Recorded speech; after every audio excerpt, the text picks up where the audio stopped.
সর্বোচ্চ গতিতে চলার চেষ্টা করলাম।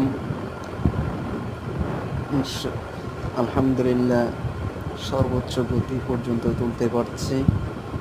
যতটুকু সম্ভব নিজেকে কন্ট্রোল রাখার চেষ্টা করছি নিয়ম নীতি মেনে চলার জন্য।